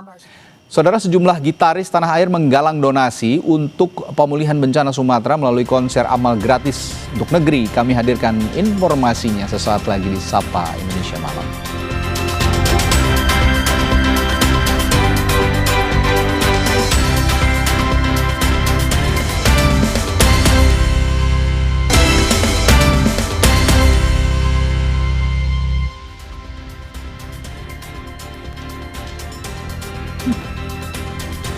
Saudara, puluhan siswa sekolah darurat di Aceh Tamiang antusias mengikuti pembelajaran. Saat ini sekolah darurat masih membutuhkan papan tulis untuk mengoptimalkan proses belajar mengajar.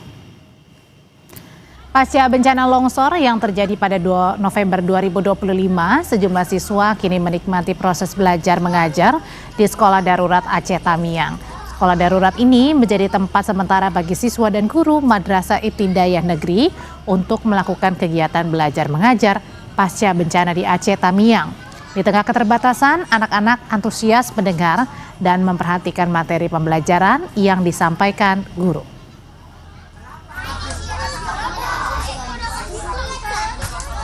Kebutuhan pertama itu papan tulis, Pak. Papan tulis, memang sama sekali kita tidak ada papan tulis. Kemudian untuk seragam anak-anak juga kita tidak ada. Karena mengingat juga seragam mereka sudah hanyut terbawa oleh banjir bandang yang lalu. Kemudian seperti meja mungkin masih kurang, walaupun sudah ada, tapi masihlah kami membutuhkan itu. 2 bulan pasca banjir bandang dan longsor, Desa Pantelong, Kecamatan Pausangan, Kabupaten Biren Aceh, hingga kini masih lululanta. Sepertiga kawasan permukiman lenyap, 25 rumah warga hilang tergerus derasnya arus yang berubah menjadi aliran sungai. Saat ini 1.300 lebih jiwa belum mendapatkan hunian sementara atau huntara, tempat pengungsian yang layak. Pemukiman tersebut hari ini sudah menjadi sungai. Kalau kehancuran yang lainnya itu memang total kita sudah tenggelam, karam lagi dan tertimbun. Artinya kita juga masih bisa melihat hari ini rumah-rumah yang masih tertimbun oleh material sedimen yang dibawa oleh air pada waktu yang lalu. Saudara Menteri Dalam Negeri sekaligus Kepala Satgas Percepatan Rehabilitasi dan Rekonstruksi Pasca Bencana Sumatera, Tito Karnavian bilang hasil dari rehabilitasi pasca bencana sudah banyak kemajuan dan bahkan jalan-jalan nasional sudah bisa dilalui. Di Sumatera Utara saja dari 18 kabupaten kota yang terdampak, 5 diantaranya sudah pulih dan berangsur normal. Untuk Sumatera Utara ini juga jauh lebih baik. Kemarin warna kuning yang rawan-rawan ini banyak sekali. Sekarang dari 18, 5 kabupaten kota ada normal. Normal total. Mendekati normal 11. Hanya beberapa ada masalah. Ya, masalah sekolah yang perlu diperbaiki. Kemudian juga ada yang jalan yang perlu diperbaiki. Tapi jalan nasionalnya Sumatera Utara semua ada normal. Saudara, sejumlah gitaris tanah air akan menggalang donasi untuk pemulihan bencana Sumatera melalui konser amal gratis atau gitaris maksud kami, konser amal gitaris untuk negeri. Konser digelar malam hari ini secara live di studio Kompas TV Jakarta dan akan ada 9 penyanyi, 18 gitaris dan 15 seniman lukis yang akan berkolaborasi menggalang donasi untuk korban bencana Sumatera.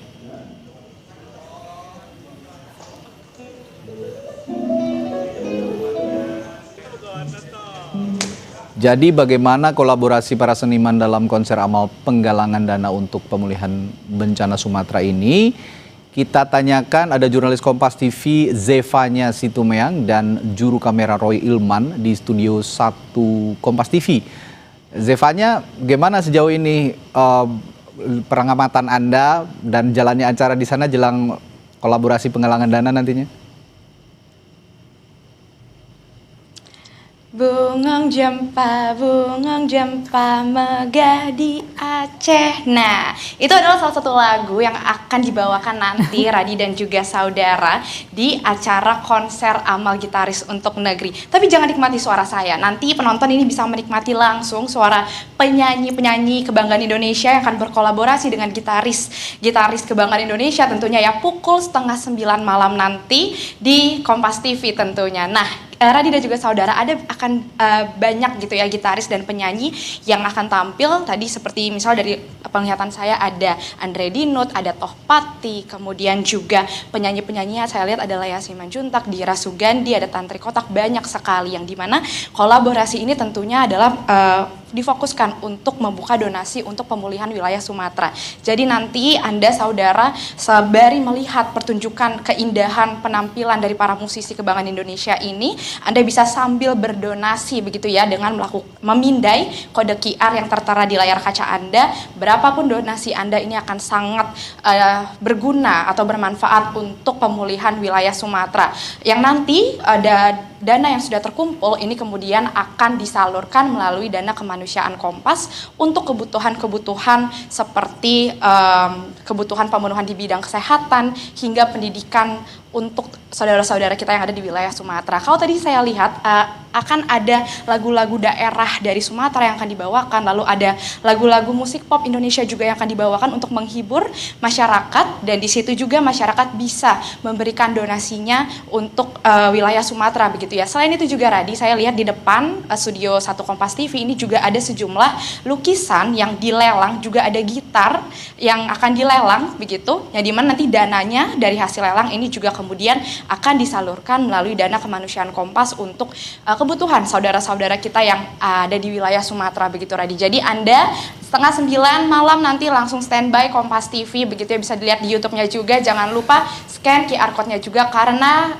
donasi dari Anda ini akan sangat berguna untuk saudara-saudara kita di wilayah Sumatera nanti malam pukul 8:30. Kembali ke studio Radi. Iya, tadi udah di-spill sama Zevanya ya, kayaknya memang Bungong Jempa tadi salah satu lagu yang akan dibawakan oleh para seniman, para musisi dari gitaris yang ada di Indonesia dan juga vokalis yang ada di Indonesia.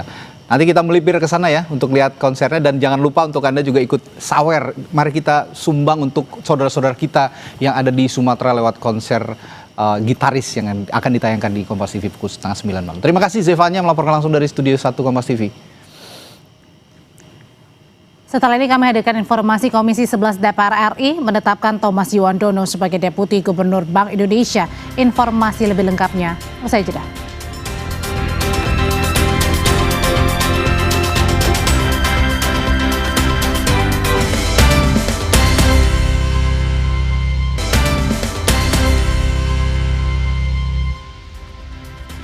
Saudara, Komisi 11 DPR RI menetapkan Thomas Yuwandono sebagai Deputi Gubernur Bank Indonesia.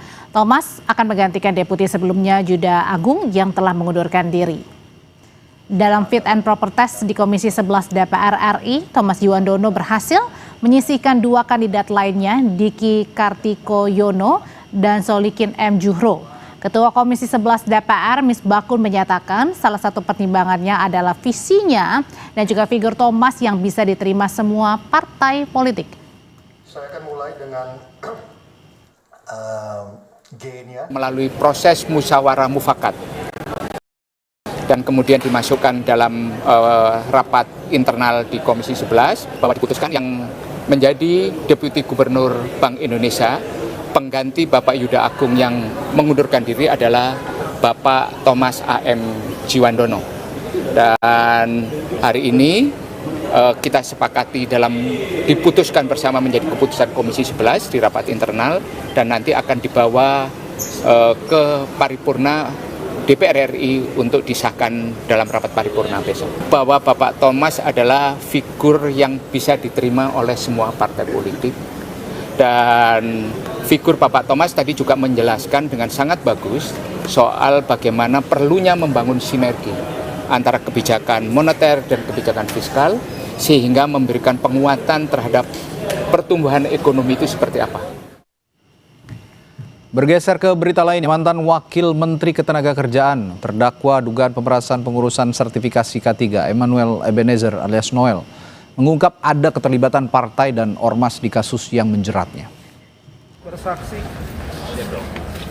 Noel menyampaikan hal ini sebelum menjalani sidang lanjutan di Pengadilan Tindak Pidana Korupsi Jakarta. Noel memberi petunjuk partai politik yang diduga menerima aliran dana dalam permainan kasus pemerasan pengurusan sertifikasi K3 di Kemenaker adalah partai yang menggunakan huruf K pada nama parpolnya.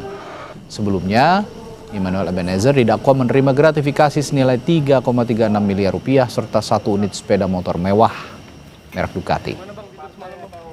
Ormas itu gimana, Pak? Kenapa? Yang partai atau ormas katanya partai itu. Ya. Nah dulu. Dikit-dikit Bang, tips-tipis Bang. Ormasnya dulu ya? Ya, boleh. Apa tuh? Ormasnya yang jelas tidak berbasis agama. Oke. Kedua, partainya ada huruf K-nya. Dari dulu ya, dulunya ya? PKS Bang. Enggak, saya nggak mau nyebutin dulu. Ada huruf K-nya. Warnanya K-nya di mana, Bang? Mana Boleh tahu dong.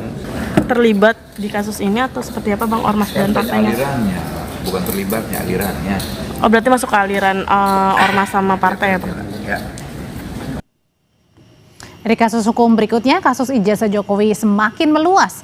Kini Roy Suryo dan kuasa hukumnya Ahmad Kozinudin dilaporkan Damai Hari Lubis dan Egy Sujana ke Polda Metro Jaya. Keduanya dilaporkan terkait dugaan pencemaran nama baik. Dalam pelaporan, Damai Harilubis melampirkan sejumlah bukti berupa video dan flash disk. Damai melaporkan Kozinudin karena diduga menuding pemanggilan 3 tersangka klaster 1 kasus ijazah Jokowi akibat dari pengaruh Damai Harilubis dan Egy Sujana. Damai membantah tudingan tersebut dan menegaskan pemanggilan para tersangka adalah proses hukum murni yang ditangani penyidik Polda Metro Jaya. 3 tersangka, Rizal Fadila, Kurnia Tri Royani, dan Rustam Effendi memang telah terjadwal untuk diperiksa. Tanggal 22 kemarin Kamis, itu akibat saya dengan Bang Egy, senior saya, ke Solo. Ya, itu jangan peristiwa yang Solonya, saya udah sampaikan mungkin ya, kalaupun mau nanti di luar ini ya, karena mau dampingin ini. Dia bilang itu gara-gara saya ke sana inilah makanya dipanggil 22 orang itu hasut itu namanya. Ya kan? Hasut. Kenapa? Namanya seseorang atau subjek hukum itu sudah dilaporkan menjadi tersangka. Tentu kan ada jadwal-jadwal agenda pemanggilan. Ya kan? Kok bisa-bisa dia nuduh kami gitu loh. Ya kan? Saudara, jangan lupa 6 hari lagi mulai 1 Februari 2026 Kompas TV pindah channel. Satu langkah lebih dekat, satu langkah makin terpercaya. Dapatkan selalu berita dan informasi terupdate Kompas TV di televisi Anda di channel nomor 11. Jangan lupa di channel nomor 11 pada perangkat TV digital atau set-top box Anda. Saudara, terima kasih Anda telah menyaksikan Sapa Indonesia malam hari ini. Perbaharui terus informasi ada di Kompas TV dengan 3 botol air mineral 700 ml yang setara dengan 2 liter air untuk 1 hari penuh kesejukan. Saya Audrey Chandra. Dan saya Radi Saputro berterima kasih. Sampai jumpa.